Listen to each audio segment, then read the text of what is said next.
Hey everyone, welcome to Tent Talk, the Farmers Market podcast. This podcast is all about farmers markets. Whether you're a farmers market manager or a small farmer, food maker, or artisan selling at farmers markets, you have found just the right podcast. I'm Kat Fields-White. And I'm Bridget Myers. We're longtime farmers market managers, educators, and consultants. Get ready to catch up on all things farmers market pros with us. Welcome back to Tent Talk. This season, we'll be talking past tense and future tense, where farmers markets have been and where they're growing. We're focusing on the tried and true basics that still work and new systems and insights to make your market or market business stronger and less stressful. Today's episode of Tent Talk, the Farmers Market podcast, is supported by Vendor 101, the online, on-demand class that helps small farmers and food makers launch successfully at farmers markets and streamlines the application process for market managers. If you're just beginning to think about starting a farmers market business, or if you're ready to apply and want to understand what makes a great application, this is the class for you. Market managers can reduce time spent answering prospective vendors' inquiries and help new farmers and vendors get off to a good start by connecting applicants with Vendor 101. Register today at vendor-101.com or find more information by clicking the Vendor 101 logo on the homepage at farmersmarketpros.com. All right, welcome back to Tent Talk, everyone. We are talking in this newest season about past tense and future tense. Get it? Tense. That means honing our skills and relying on time-honored resources and knowledge, and also discovering and sharing new tools and information to help farmers markets and market businesses thrive and grow. Today, we're talking about market applications, how we've created and managed the process in years past, and some new ideas to make our lives easier. Let's help farmers and vendors unwind that perpetual mystery. What do market managers want? WDMMW. I'm going to make bracelets. Excellent. What would market manager do? What would a market manager do when they're looking at your application? I mean, that's always the mystery, right? Yeah. Applicants don't understand why they don't just slide in or why we would even have to choose. Can't just anybody pop up? Can't they just put their small table in our market? Just a little table. Just a little table. Just right here in the fire break. Yep. Right here in this ADA walkway. Which I do, I mean, I will say, totally get it. Yes, I used to be like, what do you mean? Why don't you get it? And now, just having done this for a long time, it's like, okay, I get it. They just don't see all these little nuances, and that's okay. But I'm trying to make it clear to them kind of from the get-go. I think will just make everyone's lives easier, ours and theirs. So it's good to just make a conscious effort to make your action very deliberate when it comes to applications. Yeah, I absolutely agree. And this isn't really just for new managers or for new farmers and vendors.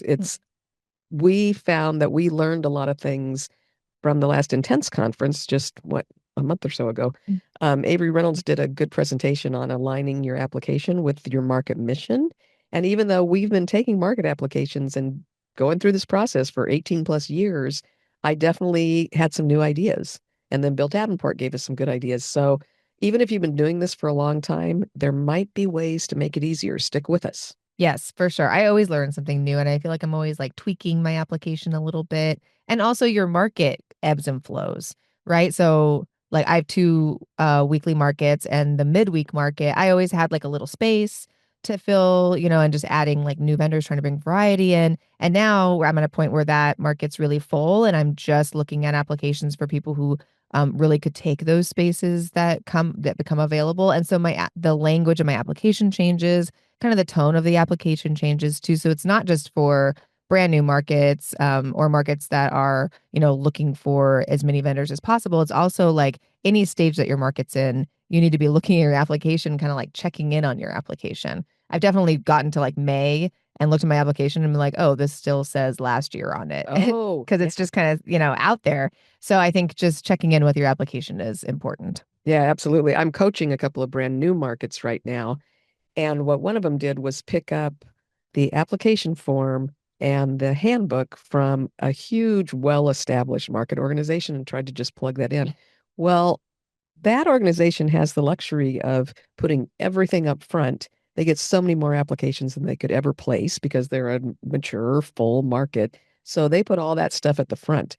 When you've got a brand new market, you want to kind of welcome people in and get them used to you. And you're sort of selling your space to applicants at that point. Hmm. And so you don't want to put a bunch of, we don't do this, you're not allowed to do this, you can't do this right at the beginning and scare them off. Yeah. You want to get them in, tell them what the absolute basics are of what you can and can't do, of course.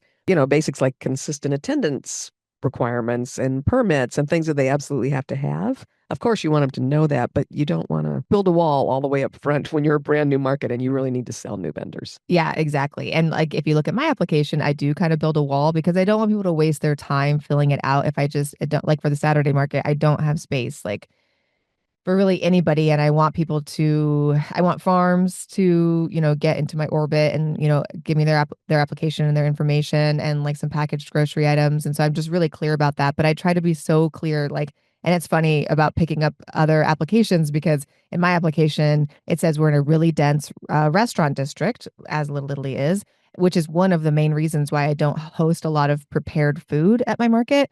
And so I have seen people that have like definitely copied and pasted my application and put it in theirs. And I think they take out Little Italy, but it's like we're in a dense restaurant district and and When they're not. Yeah. Or like it's just I wouldn't call where they are a dense restaurant, or they don't even have like a protocol, or they don't accept a lot of hot food because of that. So I mean, also guilty. When I started using our market management platform, I did look at other markets that had their applications built into this because it's just set up a little bit differently. And I definitely copied the Napa Farmers Market, like a lot of their verbiage on there. I told Karen May, the manager there, that I was going to kind of extract some of her language because it made sense for the questions on there. But of course, I went through everything with a fine tooth comb and adjusted it to make sure that it reflected what the mission of my market and the neighborhood and what I was looking for and the rules and regulations because they're up in Napa and it's a little bit different in the city of San Diego. So things like that. So just make sure, I think it's okay to look at applications for other markets and get ideas about really good questions to have on there, but make sure it really reflects what you want your applicants to know about your market and what you're looking for. Yeah, and it very much depends on your community. So that's the other thing that I try to tell new market managers and people just forming applications or kind of reevaluating what they're doing is you need to know what your curating goals are. First, you need to know what your community wants and what kind of market you want to have. And is food access your big mission, or is economic development your big mission? Or are you really trying to bring farms to the city, people to the table, like our old tagline was? You got to know where you're going, and then you design an application that's a good map for that. Exactly, because the application will attract, like the way it's designed, will attract the vendors that you are looking to bring into the market. So Exactly. that's how you're going to like bring your vision to life is attracting those vendors.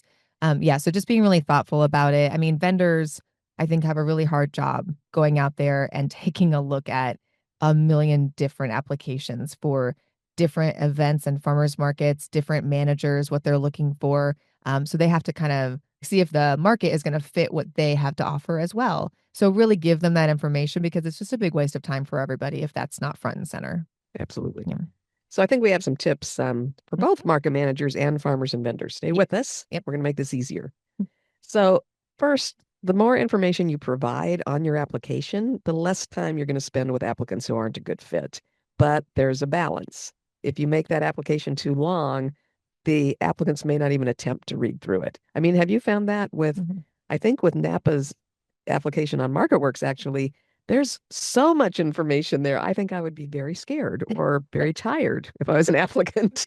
But I will say I'm not positive, but I think they do a seasonal application. So for one of their markets, so they sign up for the season. So for that, sometimes it's helpful like put all the information out there because if you're a vendor signing up for like months and months at a time, you want to get all that stuff right away. Where really if your application's open year round, maybe you can be like shorter because you're kind of processing a little bit more often.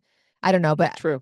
I try to make mine really short, but then sometimes people will fill it out and then they'll have a lot of questions that I could just put in the application. So it's tough to find that balance, but really try not to have it go on and on and on for too long. It's hard not to like repeat yourself, is what I've found, because I'll be putting some information about permits and then that information is also applies to like arrival time and things like that. So I mean it's hard to develop an application, but yeah, I would say short and sweet is easier and kind of better. And especially if you're looking to attract more vendors, you're going to bring more people in and then you can kind of go through the process of vetting everybody. So, Yeah, so it's a trick to try and make that first contact easy Hmm. and attract as many vendors as possible, but at the same time, not set yourself up for having to do 72 email exchanges before somebody's actually ready to go.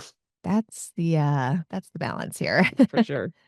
We talked about alternate those do's and don'ts with encouragement. Yep, We want you to be somebody that's promoting folks and nurturing vendors and not just a gatekeeper. If you're mired in regulations from all those different levels of government and things that regulate us, I know you tend to just want to throw all that stuff out there right away, but that's scary for somebody new. So you want to kind of gently ease them in.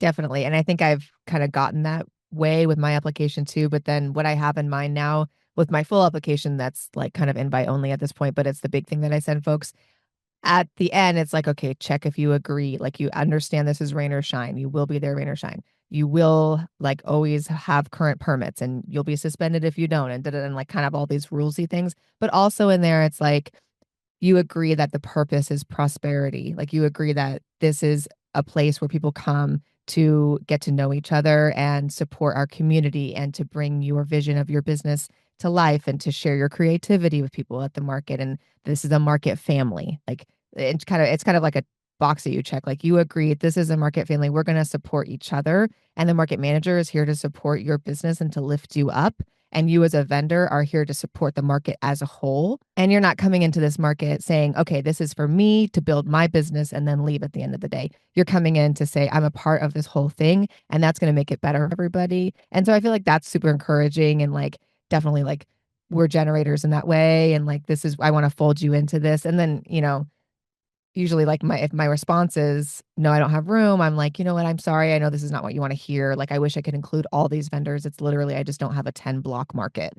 So I think that's important on the application because it can be really discouraging as a vendor to fill out to get to like a point where it's like, okay, we don't accept this kind of vendor or we don't have space for you or it's a really long wait list or something. And so I think putting those little like lines of encouragement is helpful for vendors because we want vendors. We can't have markets without Sure. vendors. So we don't want to discourage all of them into oblivion. So let's put those things on our applications. I think it's helpful. Yeah, Yeah. I agree.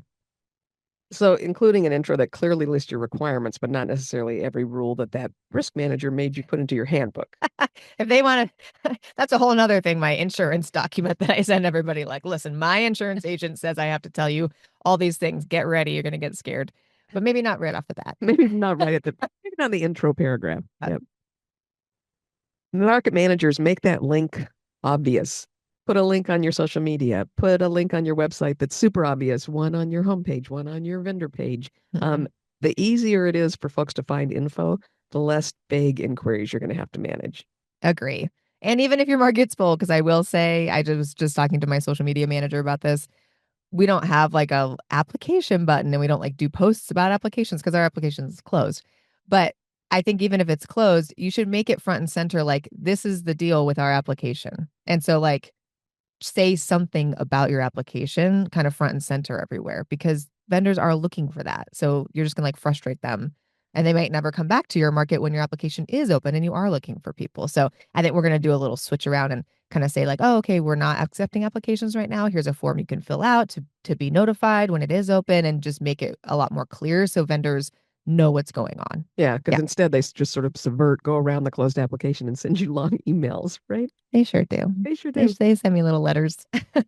I will say that I think just common courtesy and professionalism means answering every inquiry or application, Hmm. even if it's with an auto response. Yep. But do something, answer it because, I mean, for your own sake as well. Number one, not fair to leave them hanging. Number two, if you do leave them hanging, you're going to get 3 more vague emails, right? And they're going to come talk to your staff at the info booth and they're going to send you a DM on Instagram, which I mean, respect. Fair enough. I respect the like, they're very ambitious. And so I actually appreciate that in a vendor. But really, if you don't just send them a very clear, like kind response, whatever that response may be, like, oh, yes, let's move forward, or no, we don't have space available at this time. I think that's like the best way to be professional and to be clear with whoever's applying to the market. I agree. Yeah.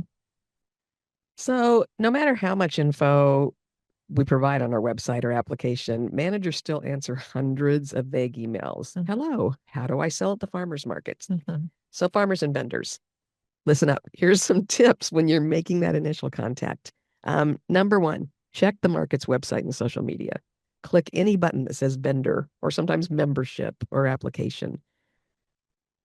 Bone up, study up, give yourself a chance to know what's already out there before you ask the manager for that same information. Please. Please. I'm begging of you. If I get another email that says, how do I apply to this? When there's a button on my, You need another one today? oh my gosh, I get so many. There's a big, I mean, if they contact us through our website, Which is they were on our website, which is where the information is. I'm like, how did you skip over the vendor application and get to the contact page? It's way harder. But yeah, so farmers and vendors, like, honestly, please do a little investigating. I know sometimes it's not always, like you said, like front and center and plain to see, but snoop around a little bit. And if that information is on there, please just answer your own questions because our time is precious, and our time is money, and we're trying to serve our vendors and farmers that are in our market already. So when we're being pulled away constantly to reply to all these emails with like, what time are you open? Like, can I just set up tomorrow? Like that's kind of things. It's like, you can find that. Yeah, you can find that information. Yeah. So one of these days you're going to be in the market or some market, and you're going to want your manager's time to be devoted to marketing, to bringing shoppers to your booth, as opposed to answering questions from folks who just skipped over the information that was right there. Please remember that. Yep. Read the application. Once you land on the website or wherever the application lives, read it. It usually has loads of information that explains the process, what permits might be needed. And if it's a good application intro, market managers, flipping back to you, do this. It probably has some notes about what kinds of products the market's currently looking for. Yes, very helpful tip, actually. Like if you were looking for something specific, say that. And if you don't host certain products, also say that. Or if you're full in one category and you know you have such a wait list, that's not going to be open for a long time. Just say, no longer accepting applications for hot food or candles or whatever it is you're full on. And vendors, if it says, I'm not accepting any applications for jewelry, please don't email me and tell me that your jewelry is very special and unlike any other jewelry, which I do believe. But if I say jewelry, I mean jewelry. You just can't add another jewelry aisle to your supermarket. Yes, you can only have so many. You can't edge out meat by adding another jewelry aisle. Yes, and again, appreciate the ambition. Very excited about that. But if I'm very clear and I say I could not possibly even bring on any more jewelry vendors, also my wait list is full of jewelry vendors. So like, please go find a market that has space for you. That's the best thing to do. Please don't say that your jewelry is super special jewelry and that no one else has it. And I should just put you on this little corner right here in my fire lane. So if you still have, you've read the application, you've read the website, you still have questions. Yeah. So you're going to drop the manager a quick email. Number one, make it quick. Do not tell them your whole life story at this stage. They might want to hear it later. Your personal story is one of the things that helps you sell at farmers markets. That's awesome. But we have a place in the process for that. Don't do that on your initial email. Mm-hmm. On your initial email, tell the manager what you want to sell and how soon you'll be ready. That will majorly affect the answers regarding fees and space availability. So we get so many emails that say, I'm interested in selling at your market. What does it cost and what's the process?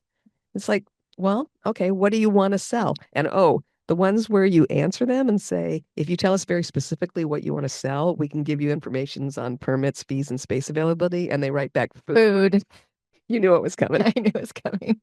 Which, like, honestly, as a vendor, it's like, okay, food. Like, that's what I want. So I try to like a little grace and understand, but as a market manager, that's a huge category. I need you to be specific because I might have room for mustard. Yeah. But I don't have room for more cake pops. Exactly. So you need to know exactly what you're going to sell. Yes, be specific.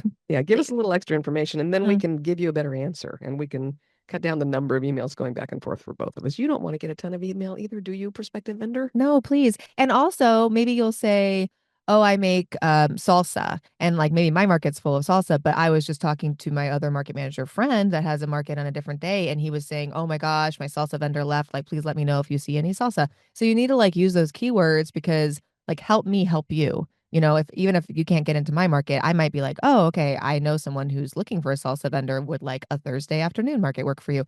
Things like that. So it's really helpful as applicants, as vendors, to just be specific on what you're looking to sell so that the market manager can really help direct you. Even if it's away from their own market, they can be more helpful. Yeah, I agree. Yeah. Here's a little pet peeve of mine. This isn't really a professional tip. This is just a like courtesy in the world tip, sign that email. Oh my gosh. Put your name on it. I always get so frustrated that somebody gives me this long story, not any of the information I need, but a long story, and asks a couple of vague questions, and then that's it. There's the end. And so then I feel rude because when I answer them, I can't use their name. It's very frustrating to me. I see your responses. Hello, I would address you as your name, but you didn't sign it. This is Kat. If you got an email like that from Kat, it's because she was perturbed. I have that But yeah, day. but also say your name too, because like we want to get to know you. Honestly, like even if I mean that's what I tell vendors all the time. It's like okay, just right now I don't have space for you, but like I still want to know you. I still want to get to know you. I go to other markets all the time. Like we're in this market atmosphere happening. I do special events. Like let's get to know each other. Farmers markets are a people place. Yes, they're a people place. Like this isn't AI answering you. So it's me. Yeah, it's us. It's right us. here. Yeah. So tell us your name. Tell us who you are. Yeah. Here's one. Once you email, watch your email inbox diligently for responses and questions from the manager. Oh my God. Because Please. especially for a mature, busy market, available spaces when they do come up, and they do every once in a while. Somebody Sure. retires, somebody has a baby and decides they need to stay home, someone moves out of town. Spaces do come up. Yeah. But they don't last long. We've got a lot of applications and a lot of emails coming in. So if you email us and then we email back with a question or a clarification issue, and then you wait 5 weeks to answer our email that answered your email, you probably missed that opportunity. Yes. And like you emailed me. Like you came and asked me something. It wasn't like this isn't like I'm blasting an email out to everybody and like, oh, you didn't reply. It's like you knocked on my door. So please like respond to my questions. Yes, that is like a little bit frustrating. And I feel like I don't know what it is. Our vendors just like busy. They're just like kind of blanketing everybody with questions. I don't really know the reason behind that, but it is extremely frustrating as market managers. And I've talked to other managers about this too. It's like, okay, I'm like a little excited about your product, or I have a follow-up, like clarifying thing that I need you to answer, and then you just get ghosted. Yeah. It doesn't feel good. It doesn't. It's bad. It's frustrating. Don't email us and then ghost us, okay? Yeah. It's so funny though, how every once in a while you'll get a response from somebody to something that you sent them like literally 6 or 8 months ago. That is always, I'm just like archive. I don't even like, I used to be like, oh, I haven't heard from you in a while. Da, da, da. But it's like, I'm not going to have a conversation with you because I'm not going to let you in my market. Because if I tell you, hey, we're getting a health inspection this week, please respond that you got this. And then you don't respond and you didn't like check your email or you didn't care that I emailed you. It's just like, it to me, that signals just like a lack of importance of communication with your market manager. And that's like a little red flag for me. So, yeah, so that was kind of the next thing on our list is that following instructions and answering questions during this whole process, that gives a manager comfort that you'll follow market rules, you'll read and respond to vendor advisories when you become a vendor. yep. And vice versa. If you don't follow the instructions on the application and you don't respond promptly to emails, just as you just said, that's giving us a hint that maybe you're not going to respond to questions or needs or advice that we send to you once you're a vendor. Yes, exactly. So just kind of keep that in mind. Like this is your initial, this is like first impression. This is your initial relationship building with the market manager. So take it to a level that you want to kind of show how you are as a vendor. And maybe if you're really casual about email and it's not important to you, then the market manager can just make a decision if they want to let you in or not based on that. But I really do as a market manager. And I think a lot of folks do just because we have a lot of people to manage and to keep track of as market managers. So, and our risk management folks make us document everything. We have to have things in writing. We can't just tell you something at the market. Yeah, exactly. So just kind of like if I respond to you with like a professional response, maybe take that as a signal like this is how I communicate and you need to reciprocate that to me so we can start this professional relationship. And also as somebody who I don't like I have like 40 email like addresses and they're really hard to manage and sometimes I let emails slip through the cracks. There's totally been emails that have come to me that I have not replied to because I didn't see it or I thought I was going to reply to it later and I forgot.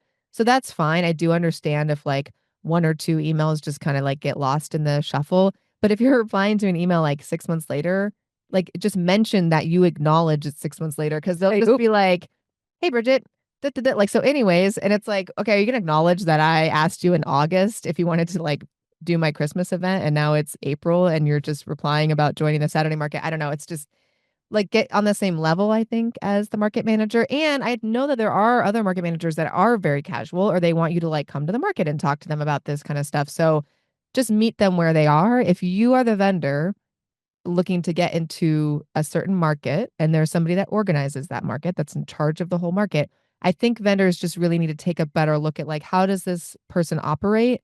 Is this going to work for me? Am I going to be able to like do this with this person and make that decision and then move forward only if you are into the same communication style as they are, because it's just not going to work otherwise. Oh, I absolutely agree. And I think that's what we were going to talk about when, Avery Reynolds gave that presentation at the conference about aligning your application and your mission and your culture. Hmm. So I think the culture is part of it too. So if you're not a person that can answer emails, you're just always in the kitchen, up to your elbows in sauce. You can only work with a market that will operate via text Yeah. or, phone calls once in a great while or something. That's cool. There are markets like that. But you just gotta we got to find the communication point that's comfortable for everybody in each case. And so what Avery was mentioning is in that intro to your application, maybe you want to say things like our primary form of communication is email. That will be required of you through this process and as a vendor at this market, and just be real upfront with it so that they know that, hey, this isn't my style. I'm not going to be a good fit with these guys. Yeah. Or vice versa. If, hey, we have terrific translation services on site. If you're somebody for whom English is a second language, you've got a great product, we have people that can help you on site through the application process and through learning to operate the market. And that's a wonderful thing. But if you're a market like that, put that on your application because that will encourage people that may be frustrated by a more, just very business-like email kind of process that some markets have. Yes, exactly. Yeah. And so I think we've learned, you and I have definitely learned just meeting such a wide range of market operators and kind of discussing how our processes are at our markets. There are many different ways to operate a market. And so I think when vendors are looking around, and just like I said at the beginning of the episode, I think it is hard for vendors to navigate like who is going to answer the door when I knock on this, market door. It's like, who is this person going to be? What are they going to want from me? And so I do understand that that's a lot. And it's one of the things that vendors have to navigate. But when it comes down to it, we can't run a huge market or, we can't run a farmer's market without like having a system set up. So vendors need to like hop into that system if they're going to join in.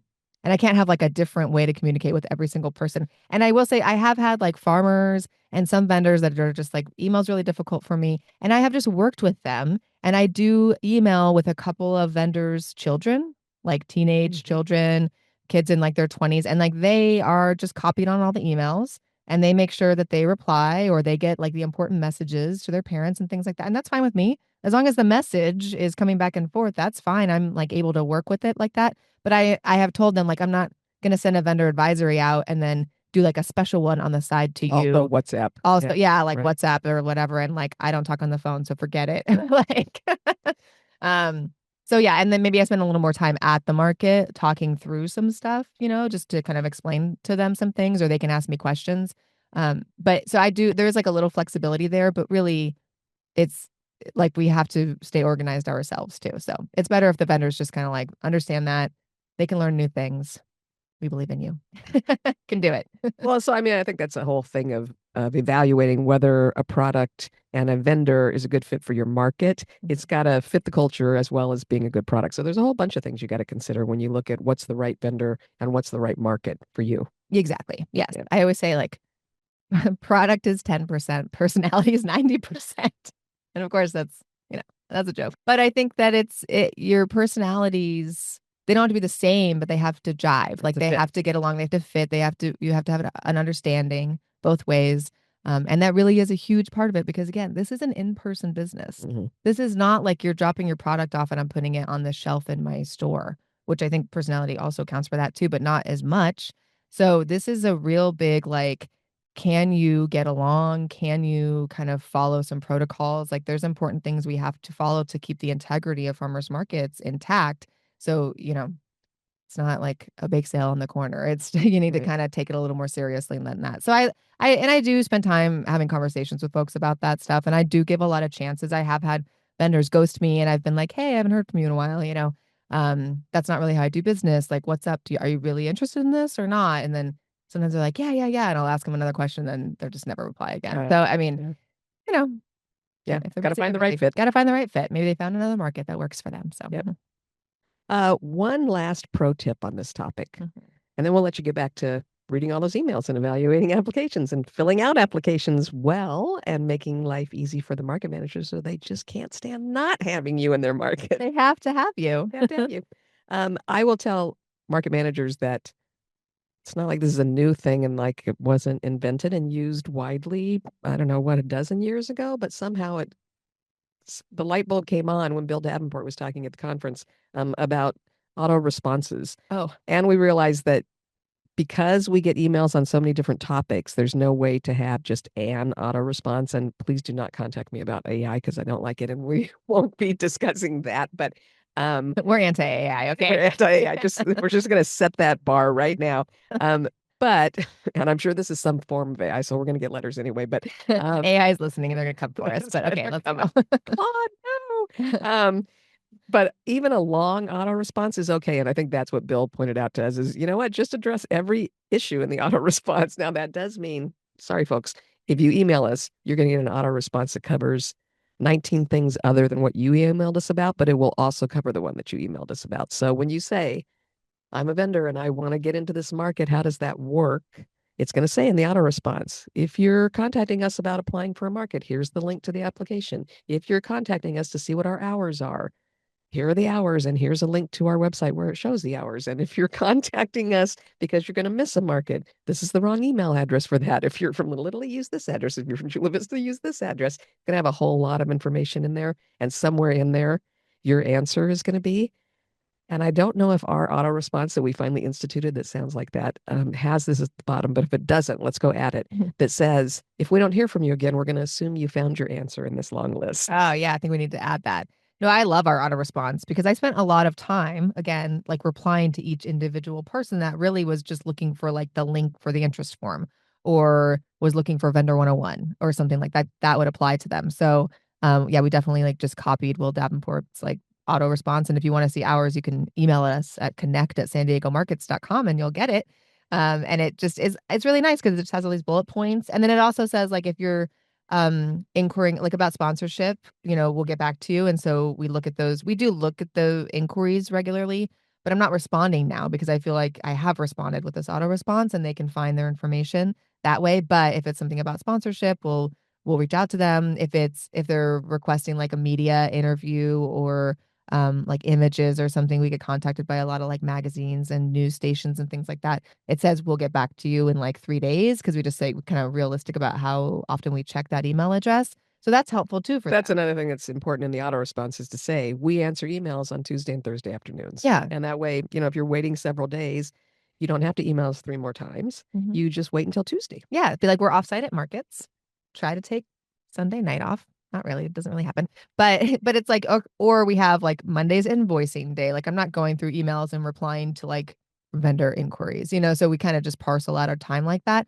But at least I feel like this is clear as kind, which is what I try to remember, is giving them the information of like when they can expect a reply, what our timing is like and things like that. So they just know. So they aren't just left hanging. And I'm really glad we did that. And this is what we're talking about. Even if you've run markets for a long time, you can always learn something new. We just instituted this, and the Mercado's about to turn 18 years old. Right. So you can always learn something. I highly recommend that. And we do it on our email address. That's like our general email address that comes from our website. So my vendors aren't getting, so we have 2 separate email addresses or 3 because for Cat for Chula, but like the vendors, when they're replying about like, an invoice issue or like a scheduling thing, they're not getting that auto reply every time because I think that would be annoying. But I think your general inboxes is just such a great idea. And I hope that if you take anything from this episode, please let it be that because it's really helpful.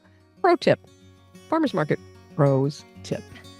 The excitement of finding a perfect new vendor is worth all the time and effort. The joy of managing markets is helping farmers and food makers thrive and introducing our shoppers to delicious and amazing food and products. Working together to make the process smoother just makes it all the better. Thank you for listening today. Vendors and market managers that understand each other's needs and priorities are a match made in Vendor 101, the online on-demand class that prepares small farmers and food makers to launch and to operate successfully at farmers markets. Making the application process and market needs transparent to vendors saves market managers and applicants time and avoids frustration.